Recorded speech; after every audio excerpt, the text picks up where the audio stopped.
The trucking industry is a critical part of the United States economy. Over 70% of all freight transported across the country is moved by truck. The transportation industry employs 3.5 million truck drivers, and without them, our economy would come to a standstill.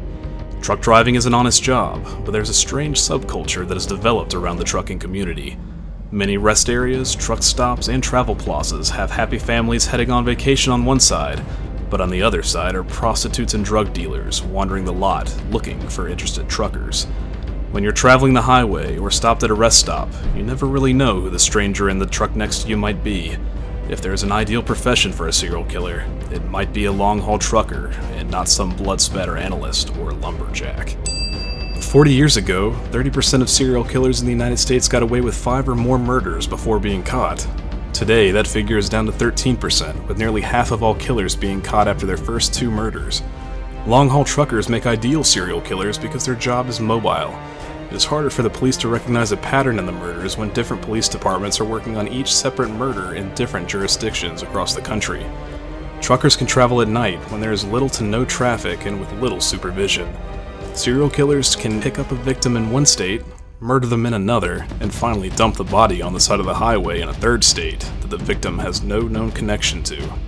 In 2009, the FBI publicly announced the existence of the Highway Serial Killings Initiative. The HSK dates back to 2004, when an analyst from the Oklahoma Bureau of Investigation realized a pattern in the murdered women's bodies that were being dumped along I-40 in Oklahoma, Arkansas, Mississippi, and Texas. This body dumping pattern has been found on highways across the United States. The HSK's purpose is to help local law enforcement agencies connect the dots of cases outside of their own jurisdictions. Over 750 potential victims have been discovered that include stranded motorists, hitchhikers, and prostitutes whose bodies were dumped near highways over the past 3 decades. Most victims led high-risk lifestyles. Many victims were women who were prostitutes or had substance abuse problems. The victims were frequently picked up at truck stops or service stations, and then sexually assaulted, murdered, and dumped along the highway. The freeway killer was a nickname given by the media to what was believed to be a serial killer in California during the 1970s and 80s. The killer was dumping victims along freeways, but later turned out to be 3 separate murderers who operated independently of each other, but operated with a similar MO. The most notable of the murderers was William Bonin, who raped and killed at least 21 young men within a 2-year span. However, he is believed to have committed at least 15 additional murders that went unsolved. His victims were often teenagers and would be lured into Bonin's vehicle, where their fates would be sealed. Once inside, Bonin would torture his victims, going as far as to stab them in the ears with ice picks, and even forcing one victim to drink hydrochloric acid.